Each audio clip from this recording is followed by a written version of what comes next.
The recent passage of the Affirmative Action Bill into Ghana marks a historic milestone into the country's ongoing pursuit for gender equality. Well, today I'm at the University of Ghana with some young women leaders to share with me their experiences and what they think about this new bill. Well, ladies, kindly come closer. And first of all, you tell me your name and your designation. So let me start with you. Okay, so my name is Sandra Vesayabwa. I'm a student leader and I offer political science and classics. How are you? My name is Josephine Nti, and I'm the newly elected president for Political Science Student Association, PUSA. Okay. And? I'm Gifty Adoboa, the speaker for AFICLAS General Assembly, and AFICLAS is the Association of Philosophy and Classics Students and the immediate past SRC presidential candidate, University of Ghana, Christ Campus. Okay. My name is Asantewa Brobe, a PRO for Legon Archaeology Students Association, and then the elected General Secretary for Legon Hodge ECR. Now, the Affirmative Action Bill, what is your general overview of it? What do you think about it?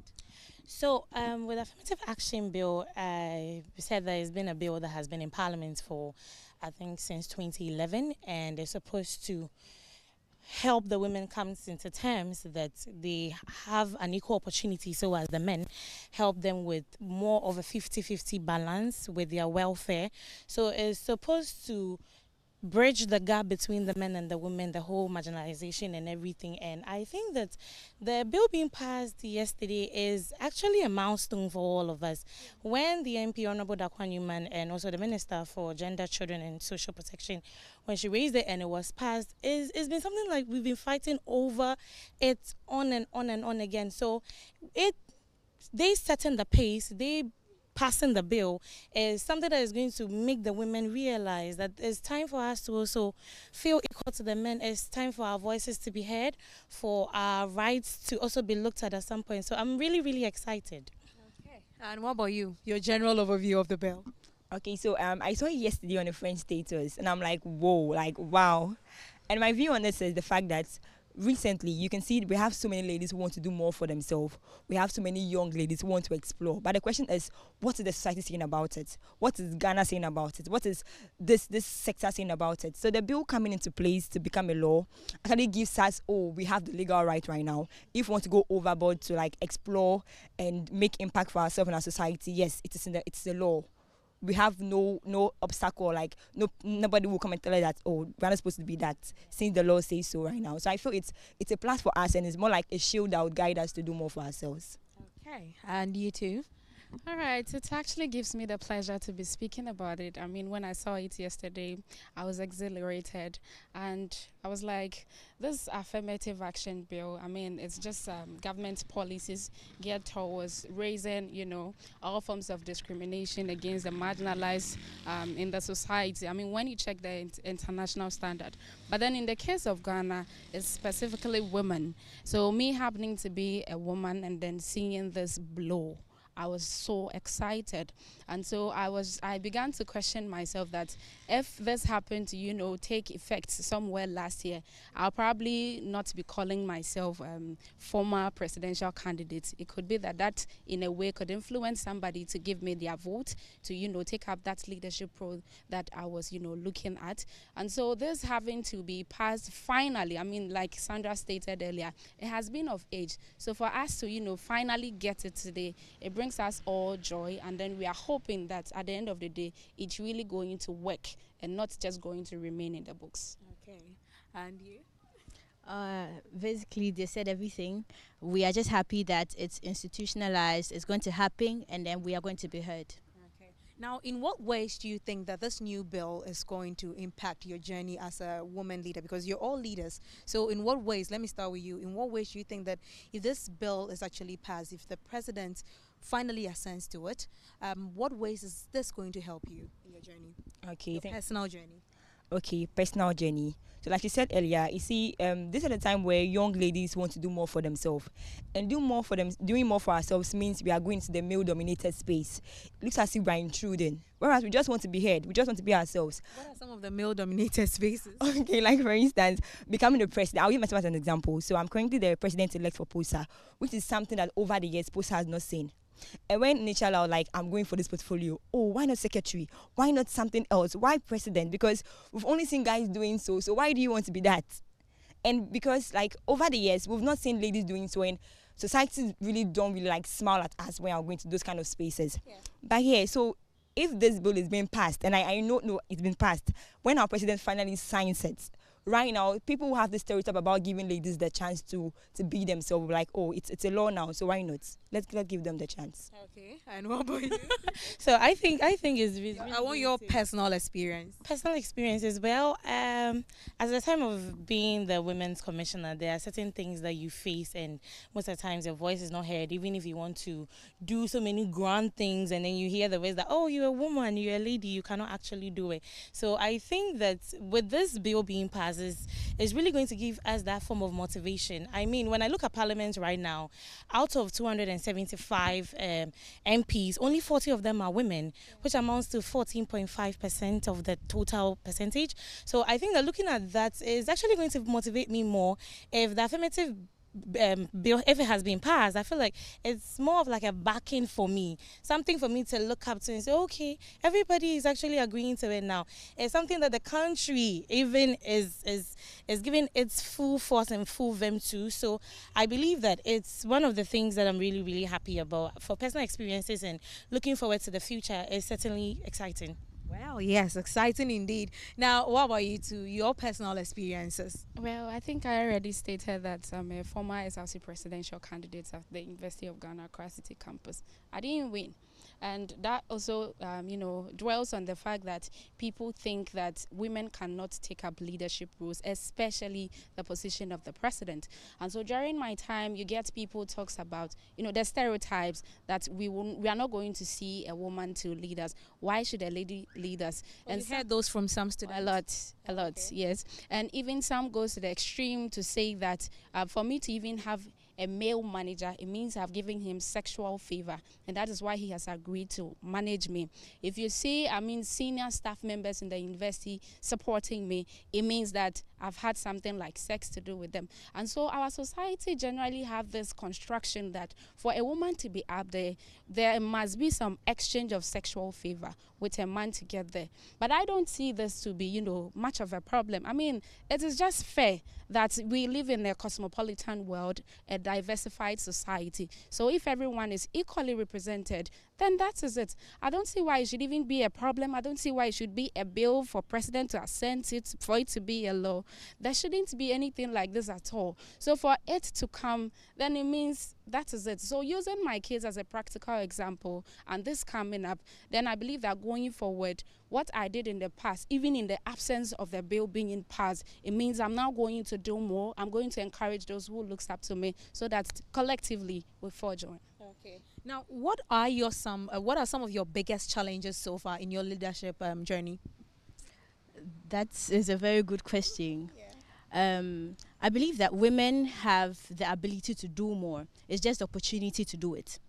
I've been in meetings where I was asked the position I had, and already society has told me that it is just these kind of positions you can go for. So already I cannot be a president, because if I vie for it, I wouldn't even be voted in the first place. Yeah. It's male dominated. Yes, it's male dominated. So bringing this bill is going to empower women like me to take up the big positions where you can speak the truth and not be afraid of what your superior is going to say about it. If I'm the president and I know what you're doing is wrong, I can boldly come out and say it. But because I am your general secretary, because I am your PRO, I cannot say it because you are the president. And then sometimes, actually, I've had people tell me that I'm the president and I'll show you what I can do.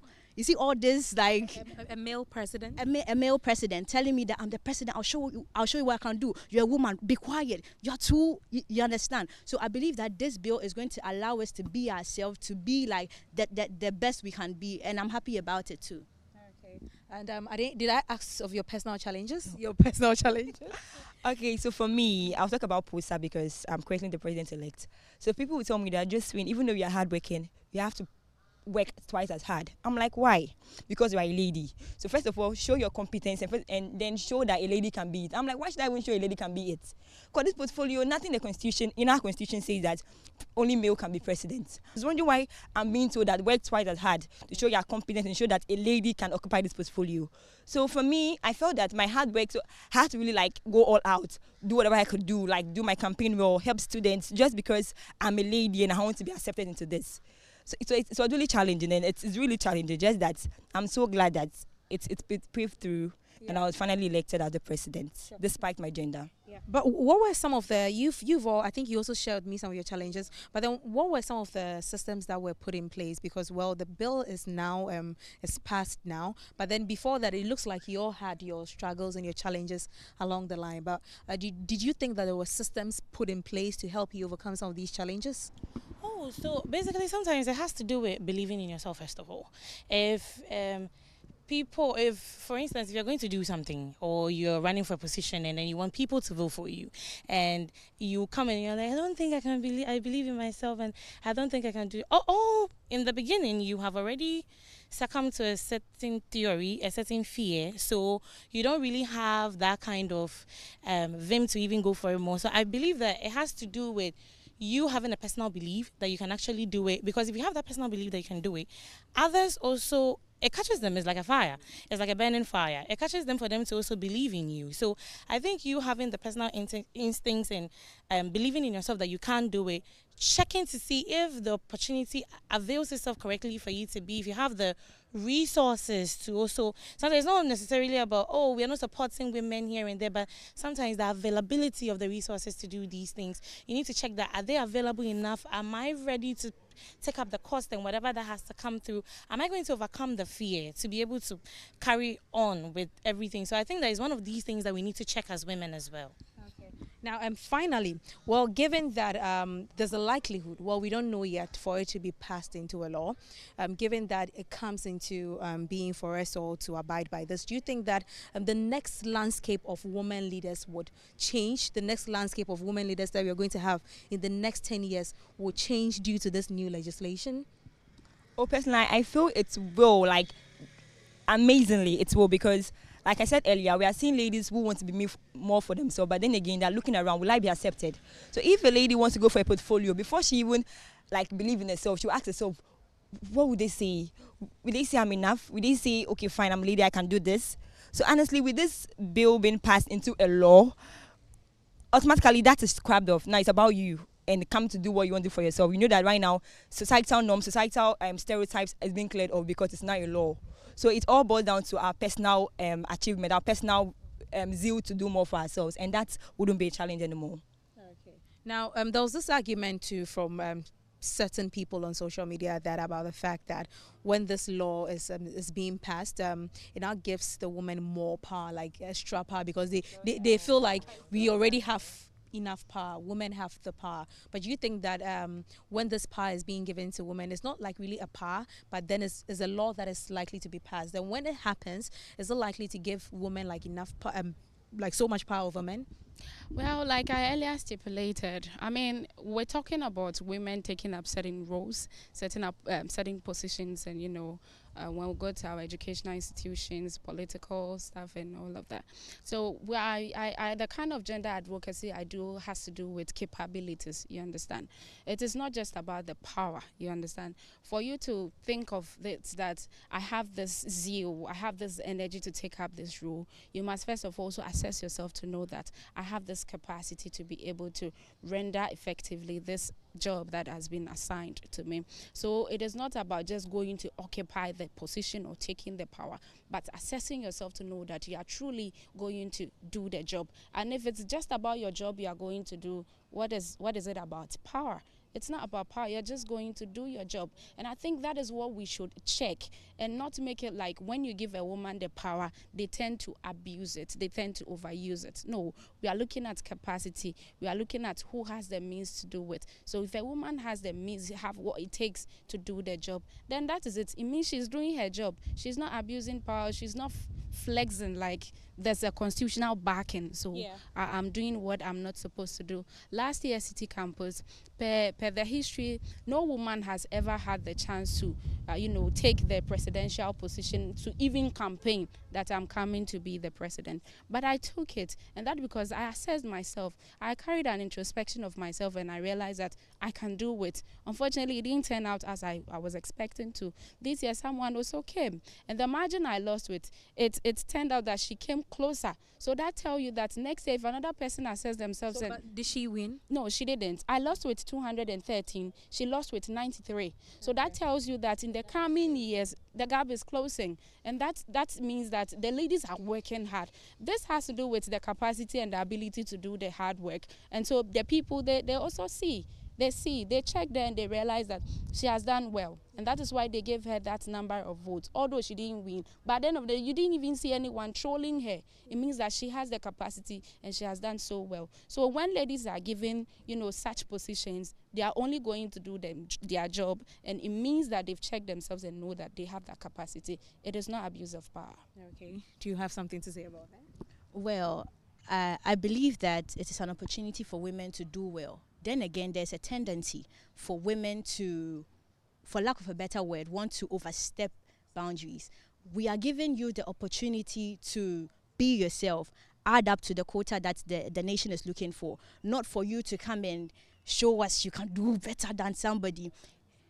When we look at it as power is being given the authority to do something.